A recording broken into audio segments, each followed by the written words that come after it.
On today's episode of the REC Experience, it's Season 2, Episode 17. Going to be taking in some questions from our audience on the last few episodes and seasons that we've recorded, as well as some rapid-fire questions for me. So make sure you stay tuned and give us some feedback on the rest of the episode. Take care, guys.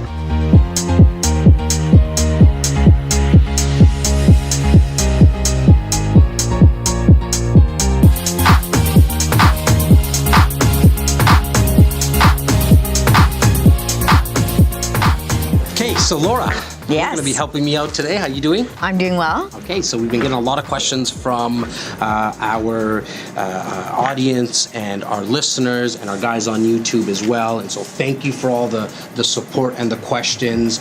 And so we're going to go through some of the episodes that we've done recently because, I get out a lot to social gatherings and get a lot of emails and texts about questions on, Jas, why the podcast, why the YouTube channels, and obviously I'm in real estate sales, and so I thought it would be a good idea to have a segment and an episode solely on just all the questions I get, and hopefully it brings you guys some value. And so to help me out, I'm going to have Laura ask some questions that we've been getting from the audience, and I think you're going to do some rapid fire stuff with at the end. We'll do it at the end. Cool. All right. So you ready to get started? Yes, I am. Go. So I would say the first and foremost question that you probably get is, what made you get into real estate? So we're starting high level today. So some very high level stuff there. Why did I get into real estate? So been in sales and service business essentially my whole life. Paper route guy, then got into working at Sporting Life for our friends here in Toronto. They have a few stores around the city, and they're just amazing. So shout out to Sporting Life and the owners there. They're just amazing when it comes to really giving a lot of information and knowledge to the employees, which obviously then goes on to the customers. And so from there, I went into luxury car sales. And then, essentially the next move up, and actually in between there I was working for the bank for a few years, but essentially the next move up from car sales for me was real estate. I actually got my license originally to just get into investing into real estate. Funny story is I was getting my license thinking that they're going to teach me how to invest into real estate. As I went through the process, I quickly found out that's not. Clearly, you didn't do the research up front. Yeah, I didn't. And I think I saw some of your other questions. That one of your other questions you're going to ask me is about kind of ready, firing, and aiming, and I really, really practiced that. And so I just got right into the course, started studying for it, and then again I quickly learned that this is not what the course is about. It's about how not to get sued when you're a salesperson. But I obviously wanted to, do a lot of buying and selling of real estate myself. And so I thought it would be a good idea to continue to finish the process of getting licensed. 15 years later, we manage a team now, myself and my partner Simeon. We do a little over 600 transactions a year. At the time of this recording, I think we ended up at about $180 million worth of real estate this sold. Year, so yeah. Kudos to you and the rest of the team. You guys have been working so hard, and we do our best every day, and so that's why we got into real estate. Perfect. So the next question I'm going to ask you is kind of piggybacking off of what you just said. I know when you started in real estate, you found someone that you wanted to work with and kind of mirror them for maybe a few years. They were, your mentor, so to speak. Yeah. Looking back now, we've obviously brought some new people onto the team, some interns. I'd like to hear your perspective, and I know our audience would like to hear your perspective on interns. Look, I think... if it's an unpaid internship or a paid internship, getting started and surrounding yourself around people that are like-minded is probably one of the best tips and pieces of advice I can give anyone who's listening or watching.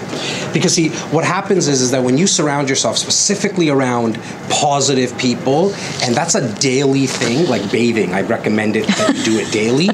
When you surround yourself around the same people, you kind of just learn through osmosis, and there's days that our boy Steven, who does all of our digital stuff, if he comes in and he's just having a down day, it's not going to last too long around us, because we're going to talk it out and then lift each other up. It's the same thing with me. I might be driving in, not having the best day, there's traffic, and we got hit with our first snowstorm here in Toronto last night. An hour drive might have taken me 2 hours, but once I get in here and get around Clem, yourself, Simeon, Shem, Tyler, and I get around the same amount of the people around me that are positive, the negativity just doesn't stick around. Kind of drowns itself out. Right? 100%. It drowns itself out. And so from an intern perspective, get around those people as soon as possible, and hear this properly, guys, to the interns or somebody who's thinking about becoming an intern, or if you're just graduating,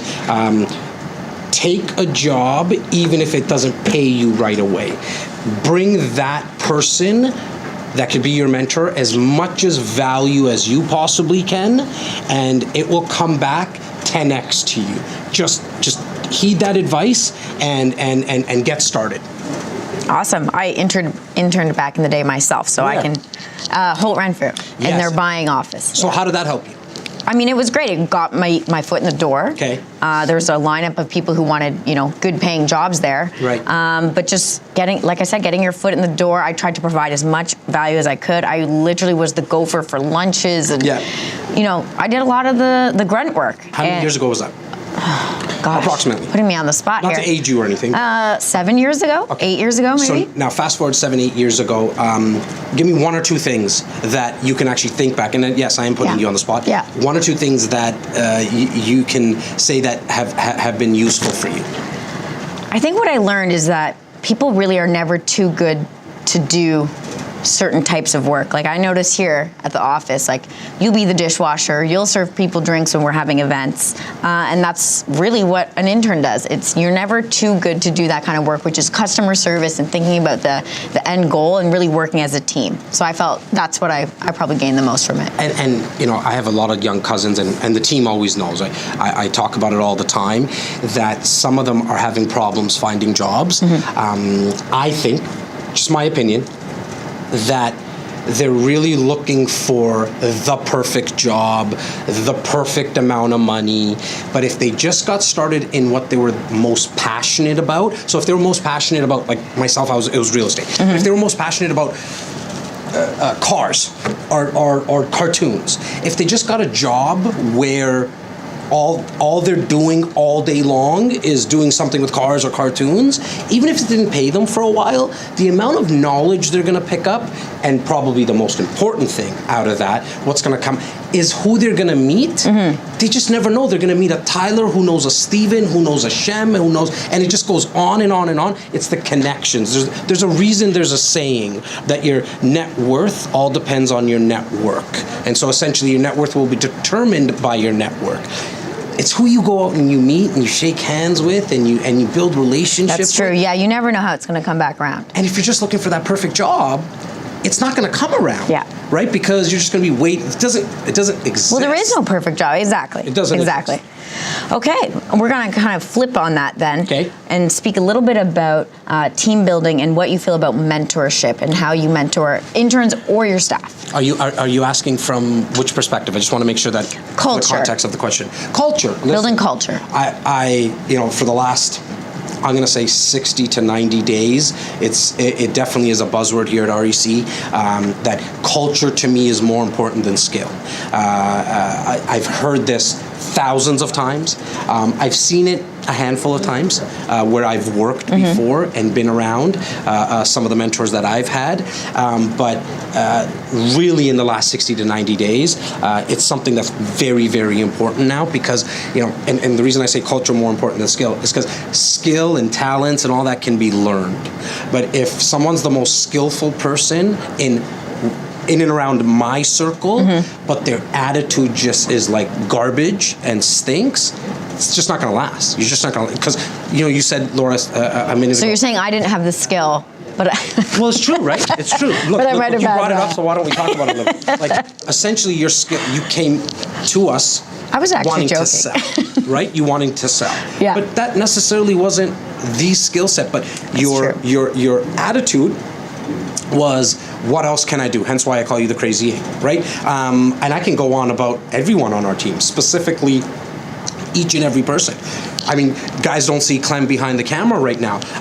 To me, it didn't even really matter about the skill, because I'll find out about his skill over time. Clem's been with us now a little under a month, a few weeks, and skill, we'll find out what he's able to do. You guys give us the feedback on how the editing is going, because that's essentially is going to determine if Clem stays on with us or not. No, I'm kidding. It's really the attitude. Yeah. Comes in with a smile, willing to do whatever he wants. Our computers were a little slow at start. Didn't matter. He came, he still worked. So it's culture over skill all day long. I'll build my team with positive people, because we'll get more shit done, and they'll run through walls for me. The skill will learn. Skill is really a commodity out there anyways now. There's tons of people that are great salespeople. There's tons of people who are great camera people. There's tons of people who can do editing.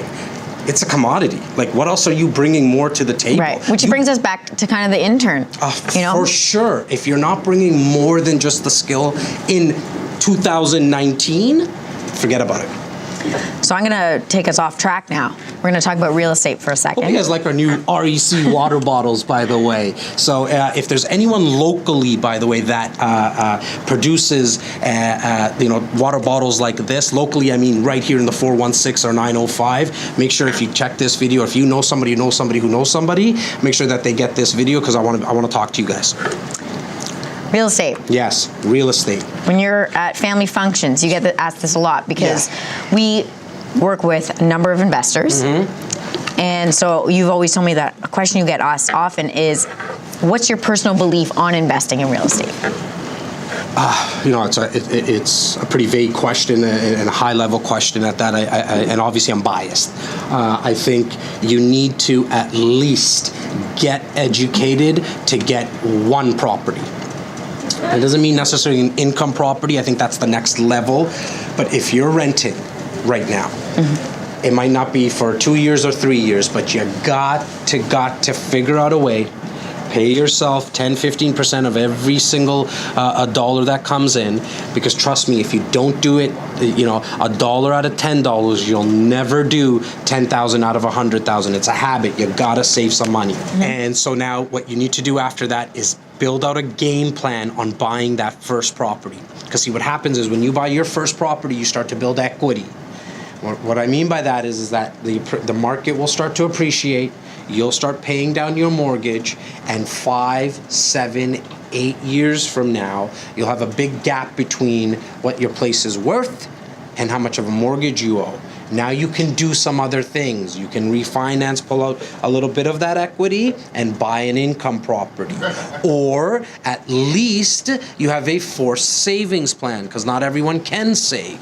But now by owning that first property, just by getting into the market, and if there's anything that is probably a pet peeve of mine after 15 years of helping buyers, sellers, investors, is a lot of buyers, especially first-time home buyers, they try to keep up with the Joneses, or what I call in Brampton, keep up with the Saints, right? It's like, my cousin got a 3,200 square foot home, now I need to get a 3,200. Oh, actually, I got to get a 3,250. Bigger. Just slightly bigger. I need to have the fifth bedroom because they have a fourth bedroom. Don't get caught up in that garbage. The least amount of home that you can for your circumstance right now. Just get into the market, and then let the market, in terms of appreciation, do its thing, and keep on paying it down. If you can, just an added piece of advice: try to find a home that you might be able to rent out the basement apartment, because that's $600, $700, $800 a month. If you go back to our first podcast episode, which was titled Prelude, which was the Prelude. Yeah. Season 1, I spoke. Ooh, it's a long time ago. It was a while ago. We're at 36 episodes now? I think so. 36, Something like 37 that, yeah. episodes. We just had a mic for that Prelude, and you pressed record, and I just started going, and now we have Clem behind the I camera. know. We got Steven, and we have Q. Q, you're not here today. That was the dirt. Who is actually Talking one of about our the dirt. interns. We were just saying Q, so big shout out to you, Q. He does a lot of that micro content that you're seeing come out on Facebook and Instagram and all that.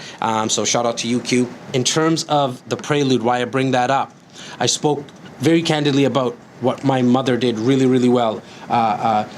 Fourth grade education, came from India, hardly speaks the language till this day still, but she knew one thing and one thing really well when she got here. She bought a home really, really fast and made sure it had a basement apartment. Rented out that basement apartment starting at $500. Fast forward to about 15, 18 years. Bought 3-4 homes in between, and always rented out that basement apartment. It helped pay for our groceries and property tax bills.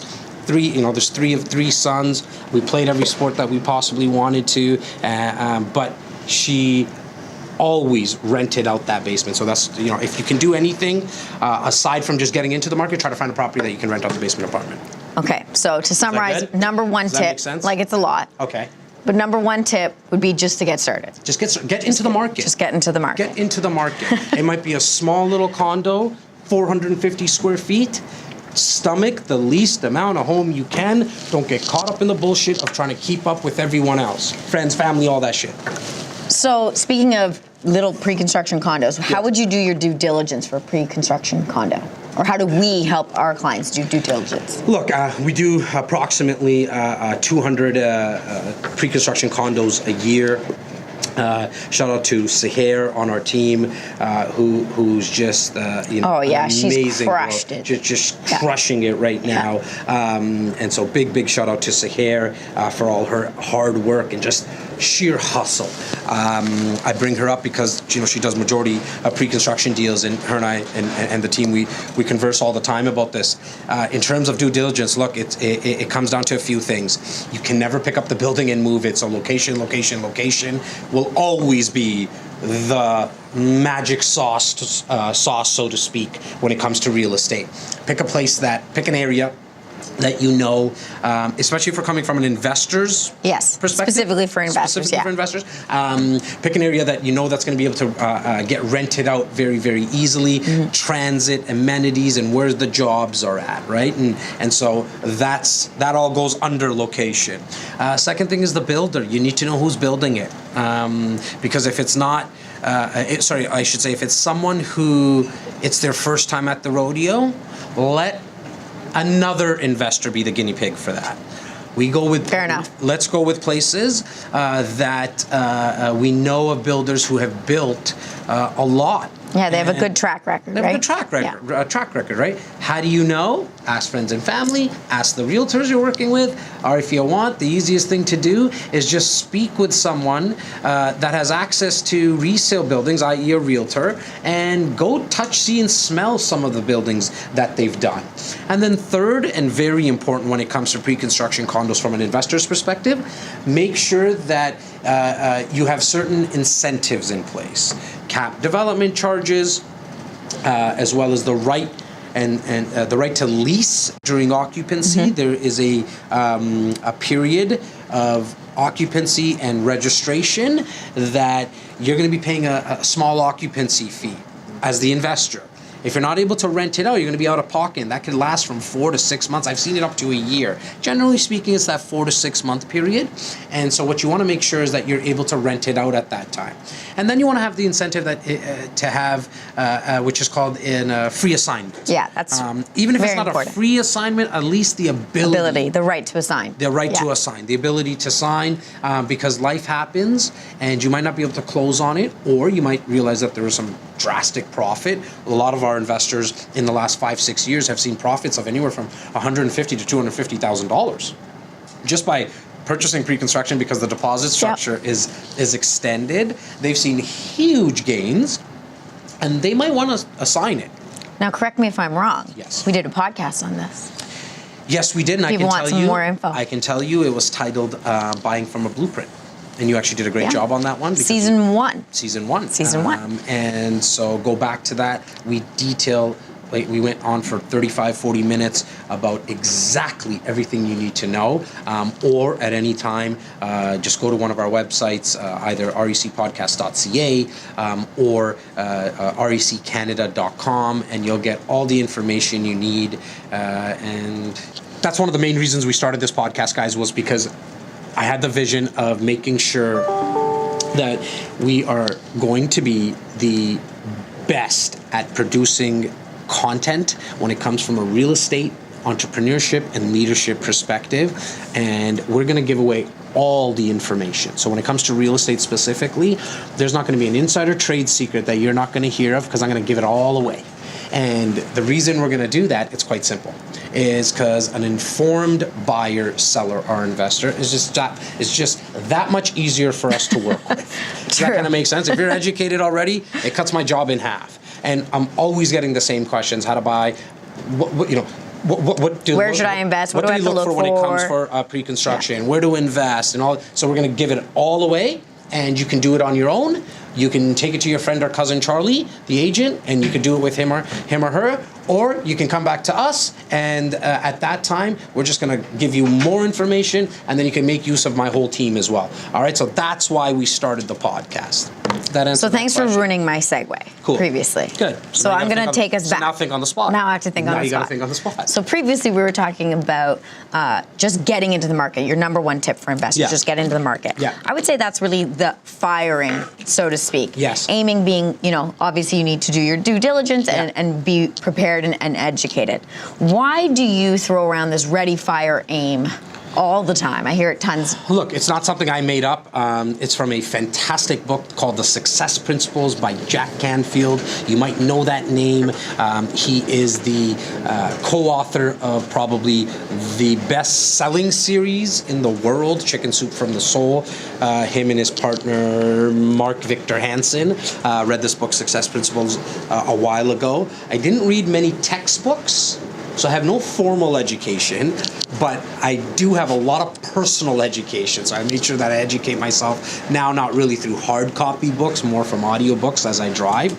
That book, Ready, Fire, Aim, has 64 success principles, and one that stuck with me really, really well and for a very long time was Ready, Fire, Aim. See, a lot of people, and it's awesome because I get to see it at a mass here at our organization, and just while I sit down with all the entrepreneur CEOs and other leaders, they spend a lot of time in that aim part of the process. I'd say I'm actually analysis, one of those people. Yeah, which is fine. It's all those textbooks. And that doesn't mean always, yes, all the textbooks, right? Yeah.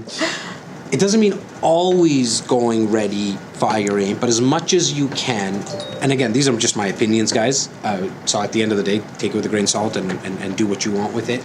But what has probably contributed to my success the most, especially T-minus 11, 12 months, is the ability to just do it.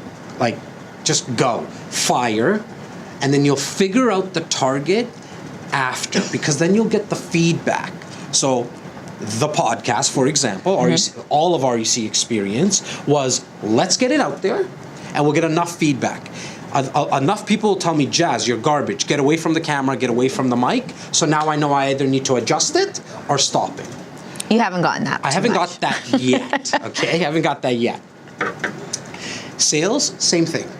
Get out there, go on the phone, just pick up the phone. You start, and then you'll figure out what's working and what's not working. It's like your thermostat. Set it at 23. That might be too warm, it might be too cold. Put the temperature down. You'll figure it out, but you gotta go and set the temperature first. I must admit, so it sounds like you're kind of one of these people, you've lived that way most of your life. Yeah. For someone like me who is the complete opposite, I like systems, I like processes, I like to contemplate things for long amounts of time before I make decisions. Yeah. I must admit, since starting the podcast and a little bit prior to that, but since working with you more closely, you've really ingrained that in me, instilled that in me. I still struggle with it, I'm not gonna lie, but it really is transforming. If you just start something, you just do something, it's amazing what you'll... Look, we're at the office right now and I got Tyler on the phone. Tyler, if you don't mind, come on in here, buddy. Get on in here. Ty, when you first started, this is not what you were doing. You weren't on the phones, man. Yeah, I was actually pretty nervous when I first started, which was about 4 years ago now. And yeah. And you remember me saying to you, and you might just need to talk into the mic. I'm not telling you to look at my chest here or anything. When we were going to get you, on the phones, it was just like, just get started. Yes. And did that help? Like, did you need more training, or was it better that you just kind of learned on the fly? That's a good question. I would say that I personally learned really good on the fly. Okay. That's always been my learning techniques and the way I've applied things. Yeah. So it's actually helped just do the call. And that's it. Don't worry about the consequence or the result of the call. Just call. Okay, good. You've been kind of waving me down from back there, but Yeah. did you want to ask me a question or something? I have a few questions on the rapid. The rapid fire. Rapid fire. Okay, so you're going to come back? Because I don't think, are we ready for it? We're ready for rapid fire. Go. We're ready? Do you want to start with him? You Okay, open let it me get up. my list. Hold on. Oh, okay. So I'll just start. You'll start. If anybody's ever heard me on the phone, I always tell any Rapid of the fire, clients, right? I'm probably All the questions. best at rapid fire, so I'm very curious because it's usually coming from Yeah. a real estate perspective. Okay. Like, how do I do this and what do we do? So So I want you to actually rapid fire the answers. Okay, good. Okay, Go. all right. Big ear Tupac. Tupac, Football or hockey? football, Pizza or hamburger? hamburger. I just need fries with it. Oh, okay. So it's the meal. You need the meal. Dogs or cats? I don't own any pets, but if I had to get a pet, it would be a dog. Okay, so neither really. Yeah. Boo. I said, listen, I You've just offended all your listeners out there who are not a animal dog lovers. owner. I'm not a pet owner. But if I had to choose one, it would be a dog. Had to. Yes. Had to. Okay. Skydiving or swimming with sharks? Skydiving. Okay. Sharks scare the crap out of me. Netflix or YouTube? Oh, all day Netflix. Phone call or text? I know. We just did this. I text with the younger generation always, but you really want to see me in action and me in my element and what I love doing the most. It's the phone. I don't own a laptop anymore. I don't use a laptop anymore. I stole his laptop. Yeah, it's been about 7 months, and it was the best decision I ever made because I get right to the source and I answer my call answer my phone. At any time that I possibly can get to it because I love talking to people. I get to learn a lot, and it's something that I'm So really phone good at. call. Yeah, phone. Okay. Yeah. All day Sega phone, all day. or Nintendo? Oh, that's a good one. Like, I'm bringing us back here. Yeah. I'm a Madden 94 still to this day, probably one of the best Madden players around. Sega is the answer. mistake. Nintendo. I was never a Nintendo guy. Sega Genesis all day long, Sonic the Hedgehog, but Madden. I'm also a Biggie fan over Tupac. So we have a few things we're going to have to square out later. Tyler, what do you got for us here? I got questions for both Jas and Laura here. Okay, we got Tai back into the mix. All right, so first Yes. is first celebrity crush. I'll let you Freddie take this. Prinze Jr. I don't know that. That's so J-Lo. embarrassing. Oh, nice. J-Lo. Oh, that's still your crush. She's beautiful. She stood the test of time. Yeah. Not like Freddie. Favorite city in Canada beside the one that you live in? Alto. Vancouver.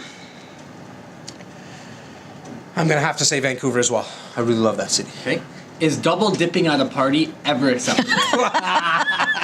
If your name's Tyler, yes. Or George, for the rest of the world, no. Or George Costanza. I'm going to say, no, it's never No, allowed. never okay. No, never. Or at least when no one's watching. At home I can. At home I'm allowed, Not at a just party. not at a party. Yeah. I'm saying. Okay, got it. What about when you flip the chip over to the other Still at home. That's still an at home. No, you can't do that at a party. I think I might have before. That's like a work thing. Like Maybe work. that's why You can do that at work, but not at that's a why you party. get That's why I don't go to parties anymore. My last question is a fill in the blank question. Britney Spears is blank. Is always hit me, baby, one more time. That's what she is to me, always. Like That's what she is? yeah, like Britney's just, that's the song. I won't forget it. Grade 9-ish, 10. He's having a moment over here. We're having a moment. She might have been the first crush before J-Lo, now that I think about it. J-Lo was on the fly. Yeah, she was in Living Color, but Fly Girls. okay. Okay, well, mine's not as interesting, but I would say our last podcast episode was called Tequila, Tacos, and Tenacity, and I feel like Britney Spears has tenacity. Ooh, Hey. good one. Yeah. Good one. My answer is Britney Spears is always the best when she doesn't have any hair. I have a question for you before you take off and do your thing, Ty. I know you're busy, buddy. For our listeners and watchers who don't know you, what do you do here? How did you come to us? Sure. So I was a little bit younger 4 years ago, Tyler, less facial hair. I sat in our boardroom over there. You can't see it, but I'm pointing over there. And sat with Jas and Simeon, very wide-eyed, and became their assistant. He was skinnier then too. A little bit. I've been doing some pull-ups. I got engaged too. Let it all go. And started off as your guys' assistant. Naturally kind of progressed, got my real estate license, and was a buyer agent and worked with other clients for a bit. Yeah. Naturally, just seeing our business and the way that we operate, ready, fire, aim. Yes. Yeah, man. I love it. I became our director of concierge services. What does that mean, and what do you do, and what can our insiders? I know I threw a lot at you there, but What I do for the team and all of our insiders, like the ones who are listening, is if you need any real estate assistance, if it's finding a local handyman, if it's speaking with different experts like mortgage brokers or real estate investors or experts, give me a call. Okay. Anytime. My phone is always on, and I will cross off some of those to-dos on your list that you never get around to. I love it. I love it, buddy. It's great because it kind of ties into the stuff that we were talking about earlier. Just get started with something that you're passionate about, because at that time Tyler was passionate about real estate. He really wanted to be a real estate salesperson. You wanted to go out and sell real estate. I believed in positive affinity, so even before I met you guys, I had a for sale sign on my phone screen. Yeah. I had an iPhone 4 at the time, and just so happened I ran into you guys and met you, and that's it. The for sale sign kind of came true. So well, look, what I was going to say is that you first started in wanting to only sell real estate. Yes.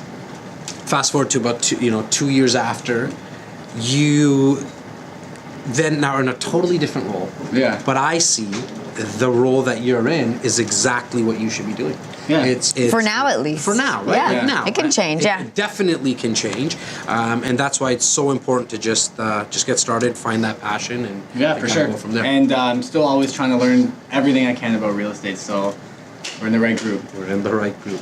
Oh yeah, but wait, come on. Oh. So, Thanks for listening, guys. what else we have? That was a lot of rapid fire stuff. That was for it. me. That was it. That was the awesome. questions we had, unless you can think of some off top of your head. No, listen. I had a couple of people ask me through Facebook and Instagram very similar questions that essentially surrounded around what my thoughts were on strategies from an investment perspective. I wanted to make sure I got to those questions, especially yours, Corey. What's up, Corey? Hope you're listening and watching. You asked me about my personal, actually, to be more specific, my personal real estate portfolio, and more importantly, what's my strategy? Really, my strategy when it comes to investing into real estate is quite simple. It's buy and then hold. Boring, I know. Like, it's just literally like buy. I thought there was going to be something. Yeah, there's really nothing like an aha there, like huge aha. Other than the fact that it works. And have patience, because when you're starting out, it's like watching paint dry or watching grass grow. It takes a while, but once it gets started, the portfolio can grow quite quickly with very little work. It's just a matter of getting the first one and trusting the process, taking a little bit of risk and getting the second one. And then, as you've heard in past episodes, I think of Sue Murphy, Dominic Flagello, 0 to 11 properties. They just wanted to get one. It became an addiction to them.